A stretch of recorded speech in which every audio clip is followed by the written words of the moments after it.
Ship It Show. Woohoo! Hi, everybody. Yes, Happy Valentine's Day, everybody. Happy This is Valentine's fun. Day, Mama Tara. I love you, Beastie. I love you. We're gonna jump right in because we're gonna lose one of our guests if we don't. So let's bring everybody in. Let's bring everyone who's here. Let's bring in Bring them all in. Let's bring in Scott Fellows. Let's bring them in for Bring our them all in. impromptu big time rush. Guys, what's up? Welcome to the Ship It Show. Did you guys like that song? Very groovy. It's all groovy. Sammy Strong wrote it. Sammy Strong wrote it. We usually make people dance. Super cool. Way too cool for me. It's Sammy Strong. It's perfect. You gotta dance, Glickman. No I'm one going to wants- work out and dance. He actually can dance. He's a very good dancer. Yeah, you're a good He's dancer. Okay. So, I know, Scott, you don't have so much time, so we'll dance after again. Because we're so lucky to have you at this very impromptu Valentine's Day party, and I just wanted to ask you really quick. Impromptu. You told me like an hour ago. Can you come on? I know, and thank you. It makes the fans so happy, especially, it's such hard times. People are stuck at home, so it's really nice to connect with people this way. And I just while we have you, because you're leaving us soon, I want you to just tell people a little bit how you came up with this concept and how this show all happened, like the real quick spin on it. Well, let me just say quickly that to your viewers that Tara Strong does so many cool things and always answers a call for favors and volunteers and just all that stuff. So I would have just been a loser if I don't try to get on your show when you asked me a favor. And I told my daughter I'm going to be a little late. So just very briefly, when you're creating shows, I tell this, Stephen and I have had this conversation before. But when you create shows, sometimes a show comes to you, like you think of stuff, and then sometimes a network comes to you and says, we're looking for this kind of idea for a show.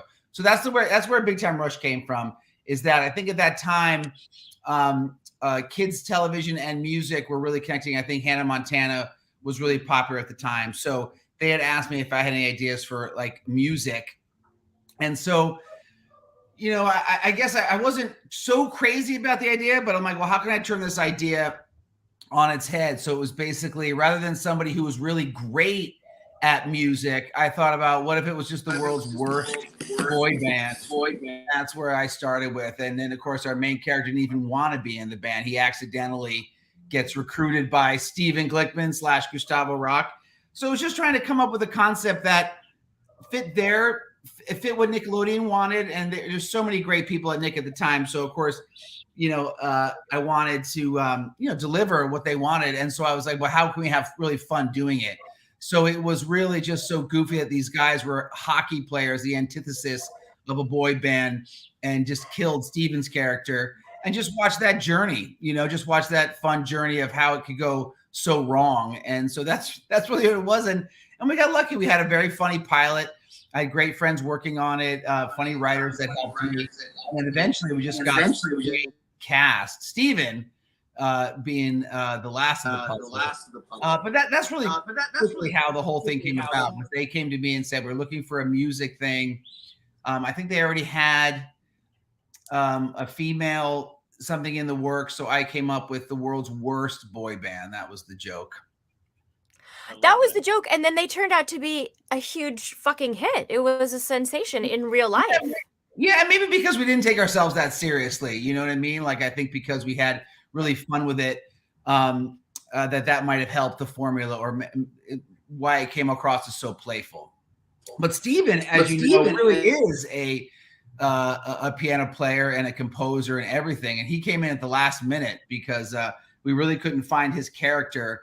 And I always say to Steven, he saved the show, because that character really needed somebody who embodied music and stardom, but just didn't have the aura, I mean, Steven is gorgeous. We know that, but it would have been tough for him to be a pop star. So, but that's what producers do. They find the vehicle to put their music through them. And So that was it. So he was just, and it's so funny. I mean, you know how funny Steven is. Oh my God, he's brilliant, and yeah, he did make the show. I mean, and I love the story too that you were taking. You know, it took a long time, you couldn't find it, and then in walks Glickman and changes the game. I love stories like that. It's really, really great. Steven, do you remember your audition? He came in with these glasses on, this hoodie, and he goes, "I drink gold. I drink gold for breakfast." Is that what you did? I eat gold flakes for breakfast. It gives me a stomach ache, but I'll do what I need to do. Is that a true story? Wait a minute. Oh my God. And by the way, he was the last one. I think, if I remember, Steven, you came racing from another audition or something like that. And we had seen like a bunch of people, and I'm just like, oh crap. And I'm sitting with Savage Steve Holland, a brilliant, just hilarious director. And we're like, oh crap. And by the way, we could all make it work. I mean, there's so many talented people, as you know. So but you're looking for that thing that just goes, you know, that's it. And it happens sometimes, you know. And so then Glickman comes in after seeing some really like solid people that like are funny. And then he comes in with those fucking bug-eye glasses, that hoodie, and the big chain. And you're like, I drink gold. and then he can play the piano like a classically trained pianist. So we're like, done. We shoot tomorrow. Yeah, amazing. Yeah, I love that story. I got cast on Saturday. We started shooting Monday. No. Yeah. My fitting was Sunday. It was amazing. Like literally. Did you guys know right away it was going to be a huge hit? Like, did you have a feeling when you were on set, oh, this is gonna be something real special? I don't know. Yeah, you get a good feeling, but you never know. I mean, if everybody really knew what was going to be hit, there'd be so many hits, so you don't really know. But it was just a nice. It all hit at the right time, and the boys are adorable. They're still adorable. Steven has such chemistry. I tell you what made me feel really good. There was a great mood on set. We were having a lot of fun. Yeah. We really had a lot of fun doing it. And Tara, you came on and did a few episodes, so you know it's a fun set. Yeah, no, I can concur. It was a really fun set. It was just a party all the time. Yeah, so I feel that I always felt that camaraderie and that playfulness and that fun behind the screen, I do feel that's always been a theory that will come across on screen. So that's how I felt good about it, because it was we were all giggling and having a blast. Yeah. Keep being muted. That's because you're. I want to know, Tara. What? Which is more of a party? Teen Titans Go set or that set? Well, Greg. The fans want. One is, you know, on camera, and one's a cartoon, and they're both really fun, and I love both worlds a lot. I think the fans want to make sure you're wearing clothes is what the fans really want. No. Okay. Now I'm disappointed. Now I'm disappointed. Oh my god. And how many seasons did you guys do? I think we did 4. And I think at the time we were like one of the longest running Nick sitcoms in a sense of how many episodes we did. I think we did like 75 or 78 or something like that. It's since been surpassed, but it was an unusual run, unusual long run. So it was so much fun. And over COVID, it found a new fandom. Like, it exploded. Did you guys know about this? Like, everyone just started rewatching it, and then you had a whole new generation of audiences going cuckoo nuts. Do you know this? Well, I mean, it went to Netflix, and that made an enormous jump, and that happened right in the middle of COVID. And also, what else is super strange too is that, like, you know, for years now, the fan base has been, you know, young. You know, they've been like 14, 15 years old. And it's like, Scott, I don't know about you, but it's like, how often are you running into 14, 15-year-olds out in the world when you go to the grocery store? The only time now, they're all in their 20s. So they work everywhere. So I'll go, Now I go to the movie theater. Everyone behind the counter at the movie theater is like losing their mind. You know, they're all or like, you know, I went to Disneyland and like half the people working the rides were like freaking out that it was that, you know, from Big Time Rush stuff. So yeah, so I didn't get that recognition because I was behind the camera. Every now and then my kids somebody will find out that I did that, and it's kind of fun that they say like, wait a minute, your dad's like, you know, your dad Scott Fellows created this, but like, you know, really? But who lies to their dad Scott Fellows? It's just I'm behind the camera. Steven gets all the Steven and Tara. You guys get all the Steven gets a lot of the action. Steven's like a superstar. Everybody wants to date him because he's Gustavo. Yes, you have some funny stories on dating apps of people pretending to not know you. Tell that story, please. Okay, really so I love you both. I have to go, but I'll listen to the story. And Scotty, coming on and saying hi to everyone. I love you. I miss you. I miss you too. And it's so nice to meet your beast friend that I'll talk to him. I get a chance to talk to him one more time or another time. All right. Love you guys. Peace, loving animals, bro. Peace, all right. animals. Bye. Oh my God, you're so cute. See, Greg, your phone is too close to the speaker or something. That's why it keeps going it's crazy. echoing. We're just getting an echo. I love whatever that thing is so much. How about now? Yeah, that's much better. No, I don't know. Why is there an echo? Greg, because my sound's all messed up. I could just listen to you all talk. It's nice.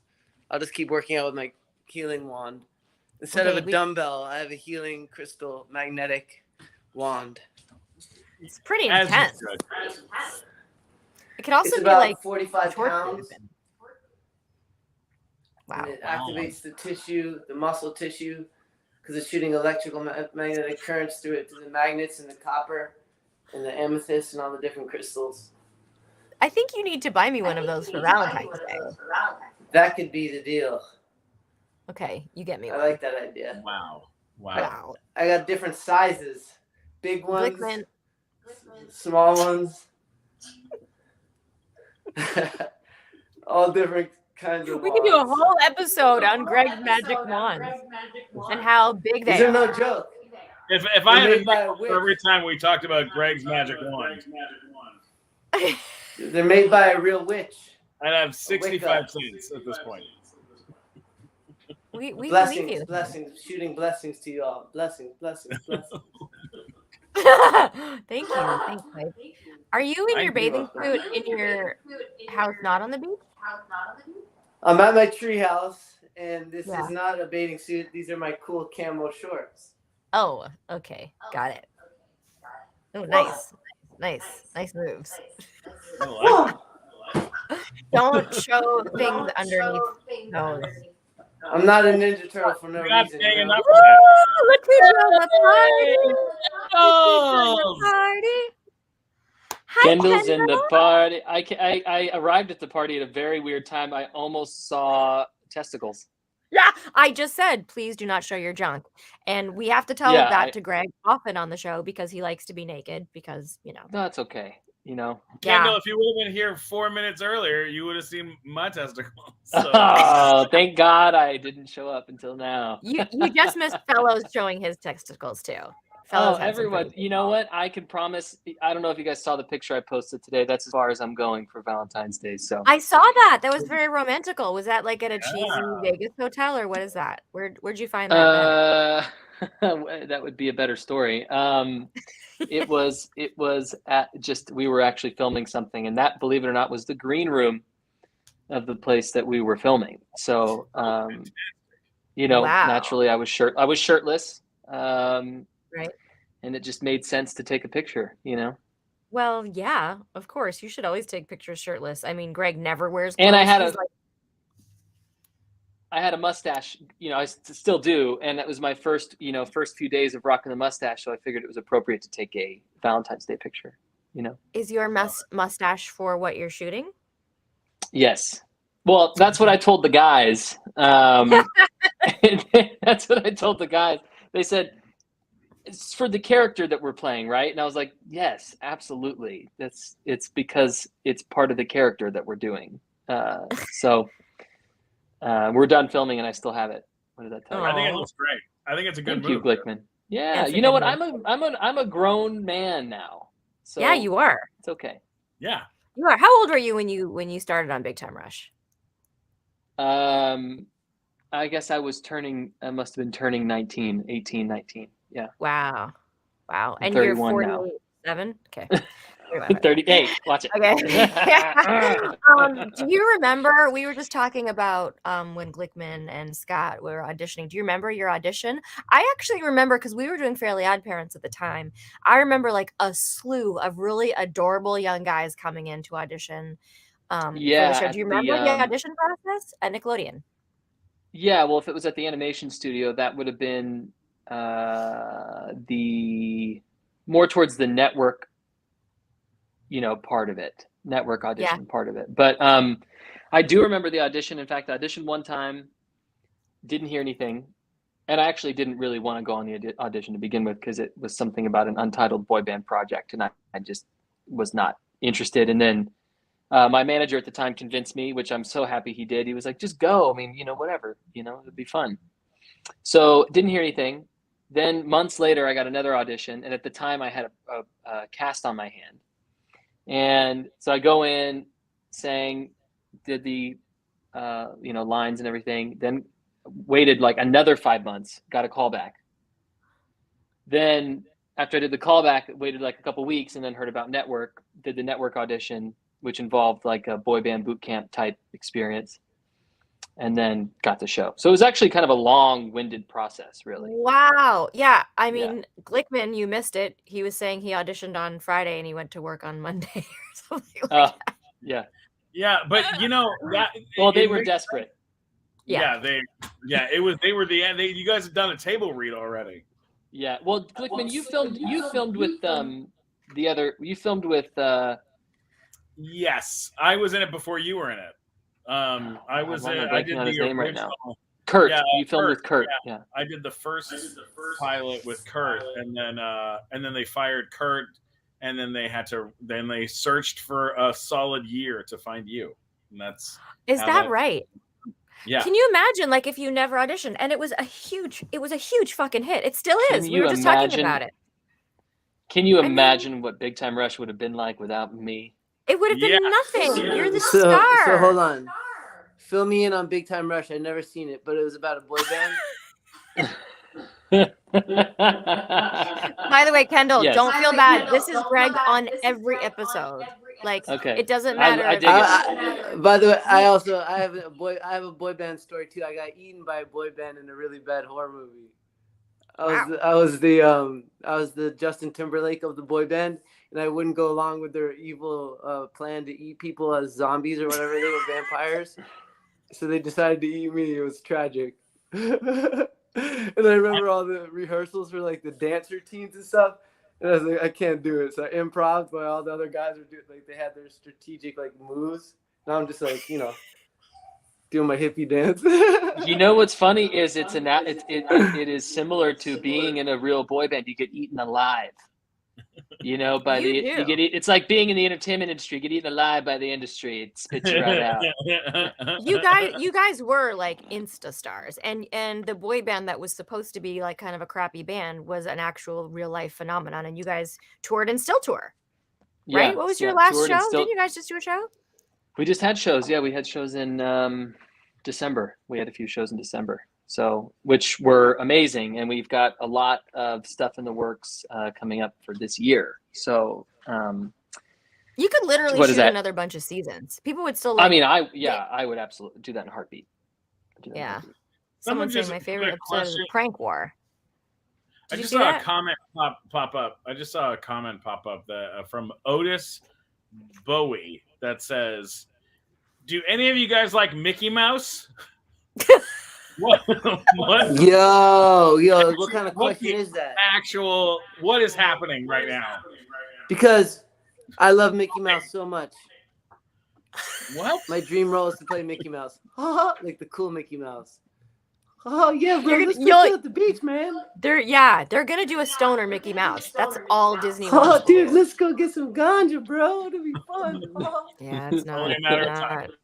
That's not gonna happen ever. Me and Yeah, Vinny gonna go skinny dipping tonight, bro. Hey Luke, can we mute Greg? Just kidding.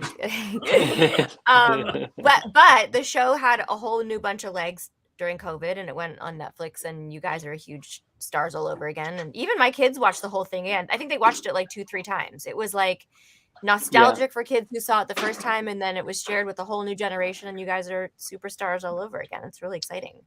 It is very, very exciting. My little nephew actually, let's see, he is a year and a few months. Well, since he was born, my brother had been playing him Big Time Rush on just like repeat, like season, like over and over and over again. And of course, he's too young to be able to turn the TV off himself.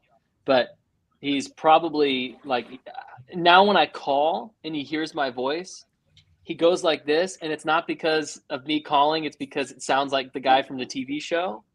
And which is really funny, which is kind of nice. I mean, it's still like, you know, I'm programmed, I'm in his brain now. And every once in a while, if you do like the theme song intro thing, like, he goes like that, and he's like, Aww. what is that? You know, what is that noise? I know that noise.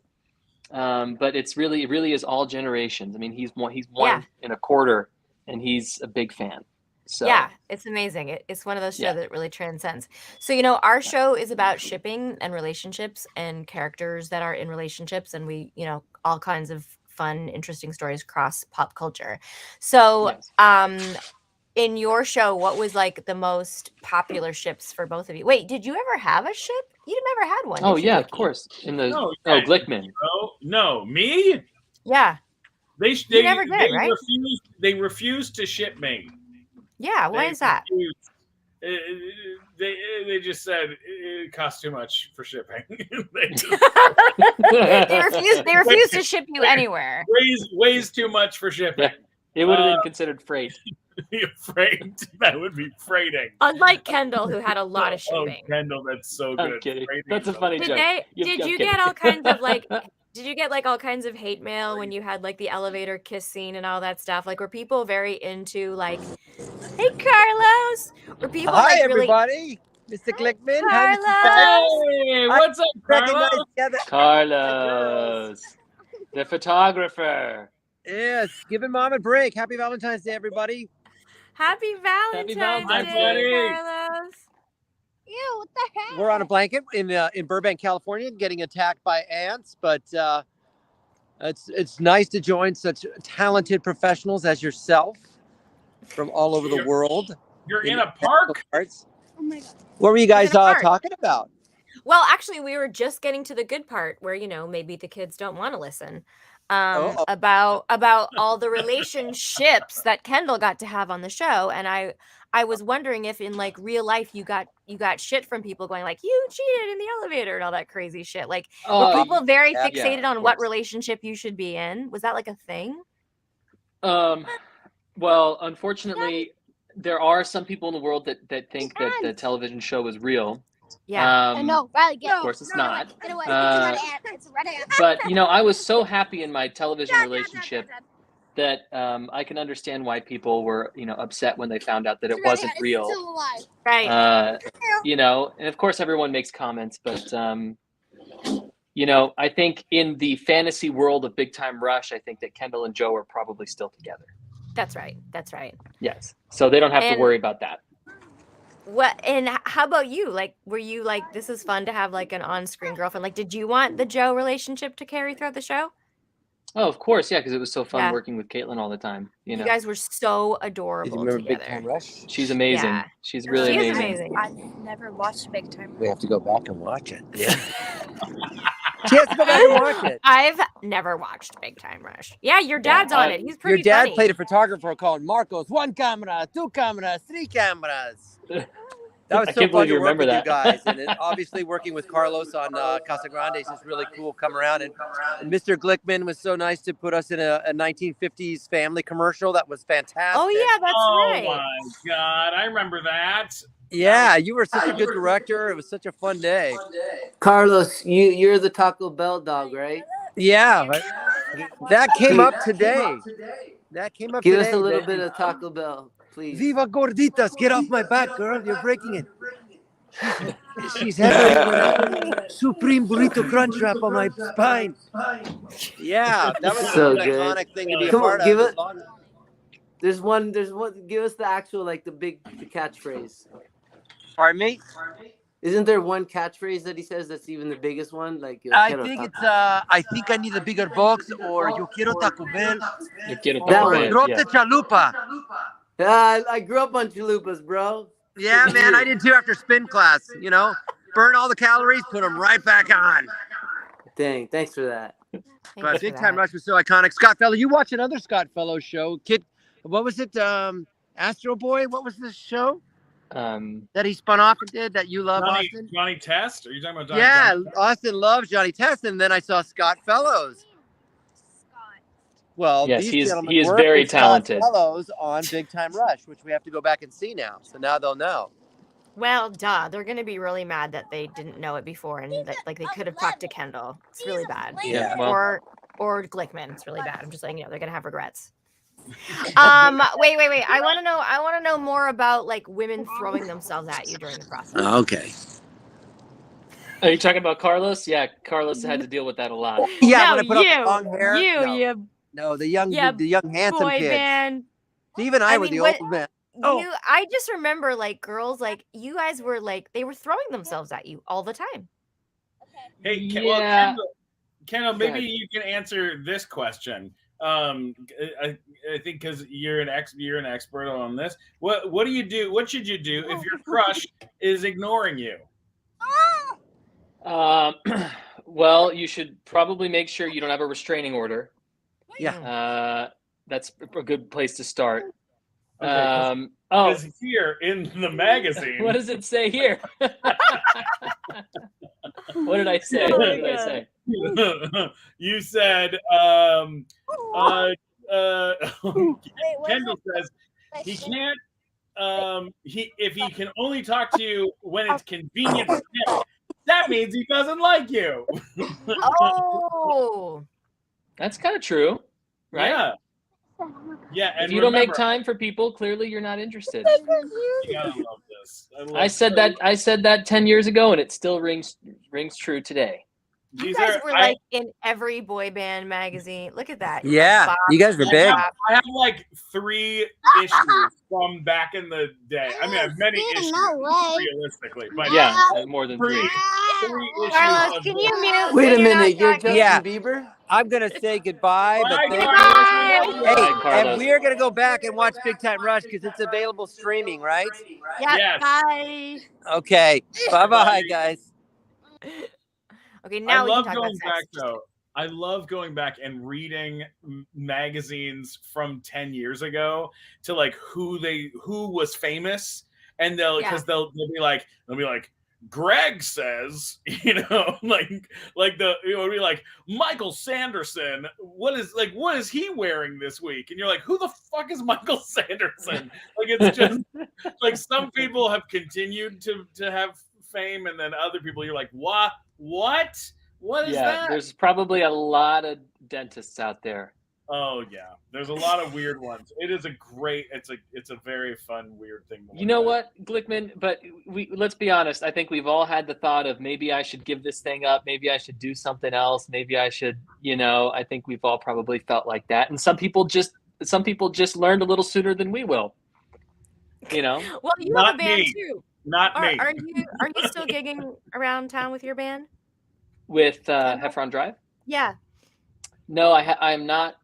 As of a couple of years ago, actually, I've just been focusing on my own music, and then getting Big Time Rush together has actually been a multi-year process.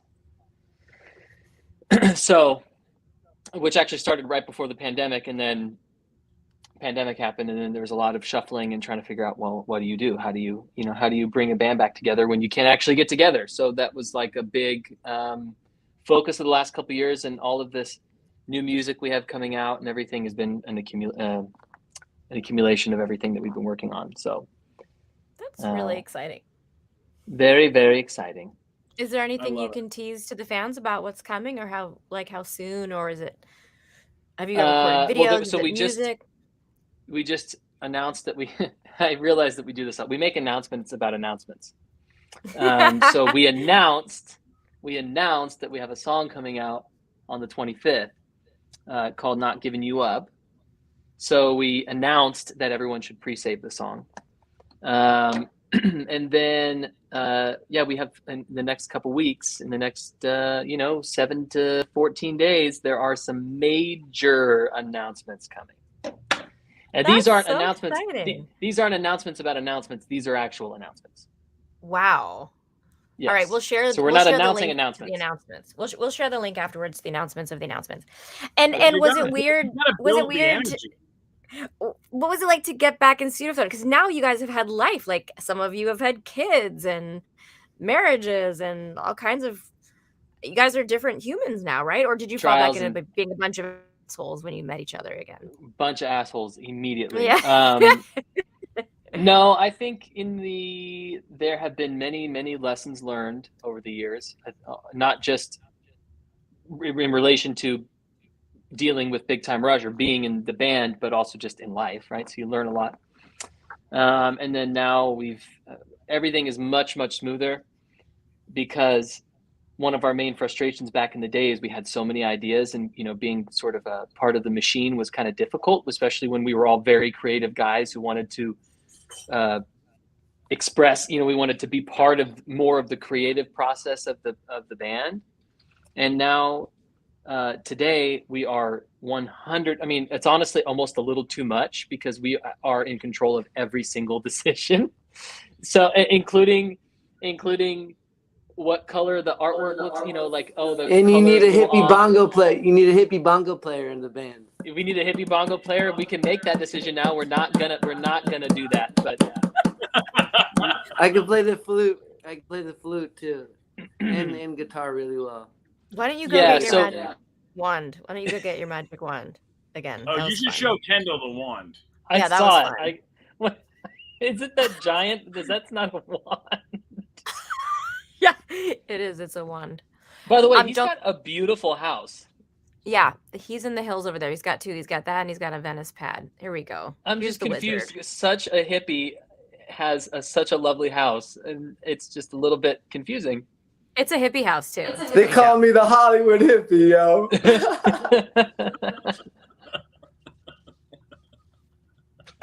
Who calls you that? You do now. Do you want to ask your only question that you ever ask people? Ship, marry, kill somebody in any fandom. No, on their show. Okay, on Big Time Rush. Yeah. Okay. Ship, marry, kill somebody. Ship, as your marry, character. kill. Yeah. So ship would be like a couple that I ship. Or would either you would like or you would like to see. It can be either. Oh, well, I just think I always wanted to see what the culmination of Logan's character would be with I'm blanking right now, with Camille, because in the show, they were always, she liked him, but I just think that secretly they would be together. So I ship that. Marry I think that's Joe. a big ship. Joe, obviously, because that's just like the way that would go. Kill. Sorry.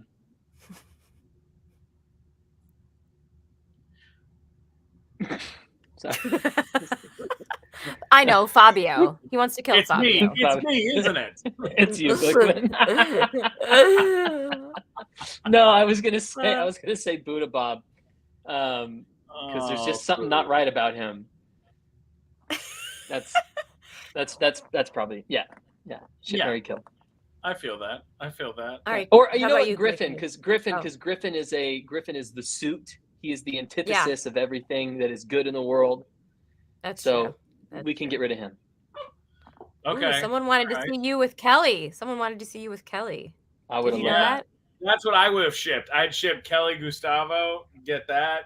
Get some of that loving happening. That would have been good. It would have definitely got the show canceled. Immediately. No one wanted to see that. But that would have been fun. Marry, I think, a big wedding between Kendall and Joe. If ever there's a giant reboot, episode thing, I think most likely, why wouldn't it be a wedding between the two of them? What about me and you? You and I could get married. That's You what and I'm I could saying. that Collins Oh. Collins Rock thing. I mean, are you kidding me? That's Yeah, hot. I like it. I like it. That's its own show. Sounds like a beverage. Yeah, Collins Rock. Who would you kill? Hawk. I would kill. Your arch nemesis. My arch nemesis. I would kill Phil Lamar. Is who I would kill, not the character. Phil Lamar himself. If you're watching, you're a dead man. Oh. I love Phil Lamar. Yeah, That he's would pretty be- great. Yeah. He came on. We did it. We did a Samurai Jack show. He came on. It was pretty cool. Oh, nice. Yeah. And Greg didn't watch that show either, so don't feel bad. It's okay. He's never. By the watched way, it. the healing wands are amazing. You got to get one. It feels so good. It just realigned my whole back, my wrist popped, my neck popped. The blood circulation is running into all the areas that were blocked. If you want one, my friend makes them. They're amazing. Are you serious? Because I will. I could use a wand. Most I'm people telling look at you. this and they go, this place is missing. Crystal one. Oh, someone You guys said they would think? kill You me guys for think bitter. that? You think It's that also a wand is massage good? tool. It's What also about a my massage staff? tool. Oh, that's Ooh, a look good at- one, dude. There we go. Okay. What are the testicles? Wow. hanging on it? Oh wow. That's cool. Bless me up with that one. Bless me Yeah, up. me too. I want to be blessed up with the ball. Oh wow, I like that. That's a good. It's a good sound.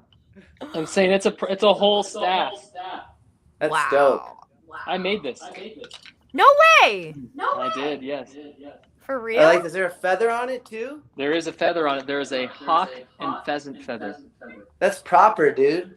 Yeah. Wow. Someone just said, You know what's going on. You know what's going on. I do. I do Wow. know what's going on. I But got the- it all. but I got just it all to- figured out. To share one more thing about these magical healing wands, it's so heavy, and if you put that point right here, this copper point on your leg or your arm or any part of your body, the weight of the gravity literally just goes right into the wherever there's a knot, and you gotta breathe through it. It's really effective. It's amazing. You could Gravity. also kill someone with it. It looks kind of weapon-like. No, it's a healing wand. And The instead of a opposite dumb, of it. instead of a Tara, what dumbbell- you're talking about, Tara, you're talking about a killing wand. It's different. Tara. That's a different thing. This is a healing blessing wand. I would love. What I would love to have happen is this be an episode of NCIS where the guy's like, "Did you kill him with that wand?" And he goes, "No, this is a healing wand." This is a healing wand. You must be mistaken. You must be mistaken. You must be talking about a killing wand. It's two different things. Exactly. Totally Okay. different. You can't even With a you healing can't wand. compare. You can't compare the two. What are you, an idiot? Wow. And who would? You need to study up on your wands, guys. Yeah, I Okay, know. Let's see. Here's what I have in reach of me right now without moving. Okay, hand moving out. There we go. Reaching, pulling in. This right here. is, Looks like it. Do you know what this is? You Anybody? put that over your pee-pee and you go pee-pee, right? That is exactly what it is. My mom. Why do you have that? She saw it in a store and thought it was funny. Wait, what the fuck is that? If you're out in the woods somewhere and you need to pee, you put this into a bottle and then you pee into the bottle. I don't know. Oh my gosh! No, I need one no. of those for That's what it's for. driving on the That's what it's for. 405. No, for driving. For driving. If you're in the For woods, driving? you just It's go for when pee. you're driving. Yeah. Yeah. I've never used it for that, but my mom gave it to me for my birthday. You're allowed to That's pee in the hilarious. woods. You're allowed to That's pee hilarious. in the woods. It also makes a guess- nice coffee cup. My desk has a lot of things on it. Here's a PSA for everybody. If you're in the woods, you're allowed to pee in the woods. Just Oh, is that? don't Yeah, that makes sense. leave trash anywhere, you know?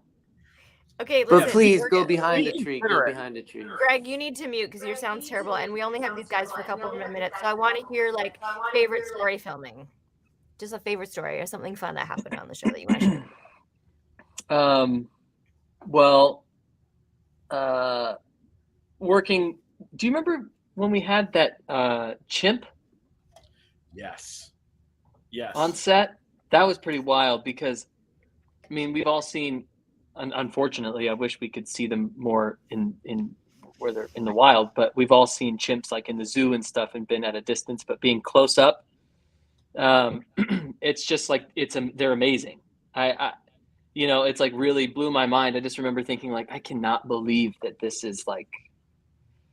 It made being human feel really odd, because you're like, wait a second, we're not that far away from this. It was like.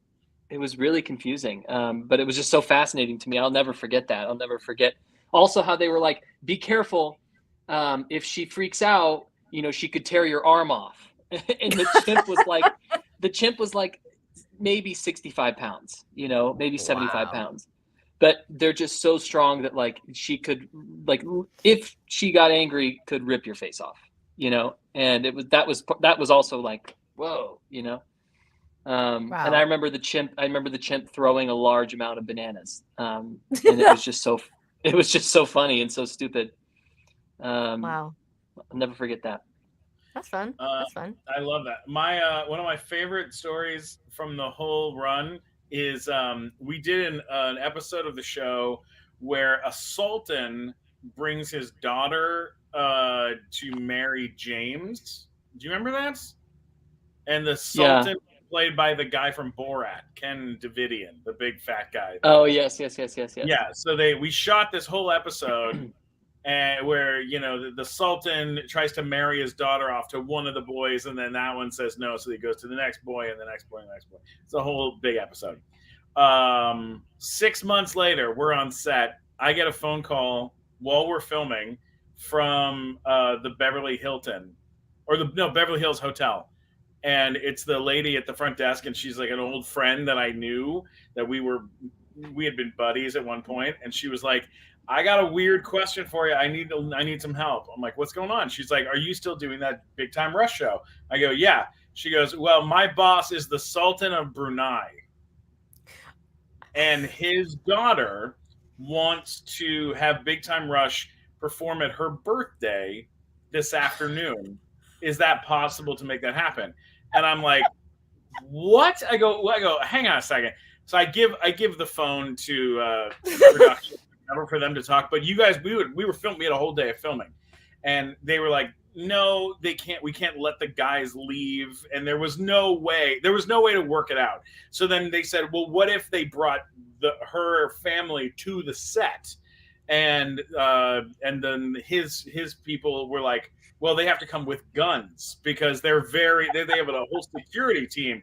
And Paramount was like not down with people with armed gun people coming to the lot. So instead, we made a video for the Sultan of Brunei's daughter, and it's just us wishing her happy birthday. And it's like the weirdest. It was just the weirdest, like, mirroring of reality to real life kind of thing that I think from the whole. It was one of the weirder mirrored. That's wild. Yeah, there was a little like glitch in your matrix when you were doing that. Yeah. That was definitely the weirdest. There was early on in the show. There was a lot of, I don't know when that was exactly, but there was a lot of coincidental things that happened that were like, wow, this is crazy. And then the show started being a little bit too much art imitates life.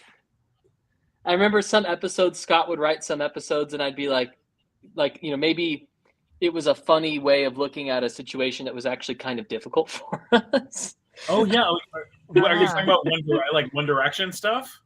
Well, just like in general, like it was like in real life, there, being in a large, again, this, being part of a large machine like that, there's a lot of stuff that happens that is either, good stuff, bad stuff, neutral, whatever. It's just like life, right? If you have a job, sometimes good things happen at your job, sometimes bad things happen.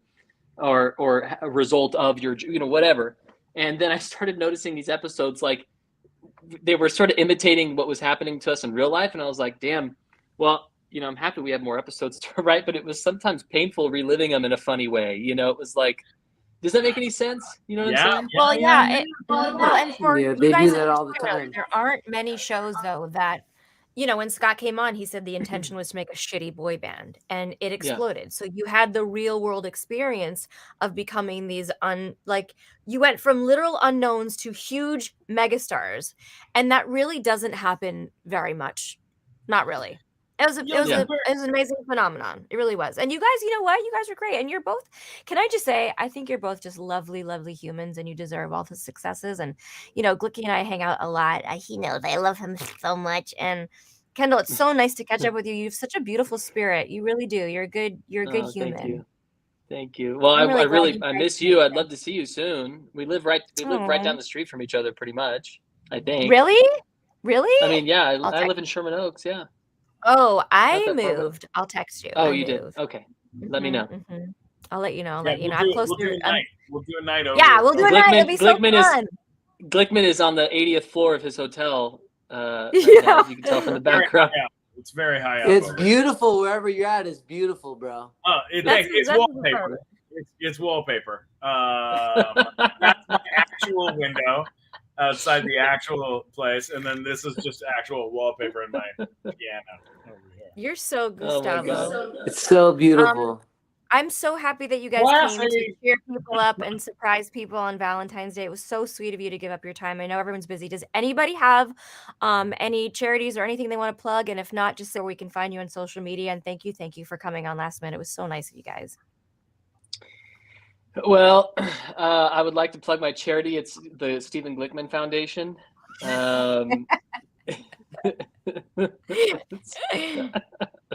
It's for helping former television show managers. No, find new clients in real life. No, social media just at Kendall Schmidt, and anything relevant I'll share. Yes. We'll find you. You can always get me at Stephen Glickman, STEPHEN Glickman on the Twitter, Instagram, YouTube, and TikTok. And then the podcast, we just passed 200 episodes with the Nighttime Show podcast. So amazing. Good for you. Good for you. We just did The Mandalorian. We just did our Mandalorian interview with Giancarlo Esposito and Ming-Na Wen. So worth listening to. It's up now. Amazing. Wow. Thanks, you guys. So busy. Glickman's always so busy.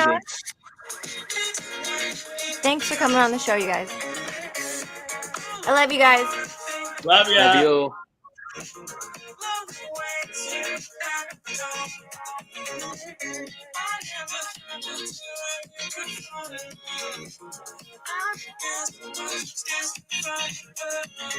you.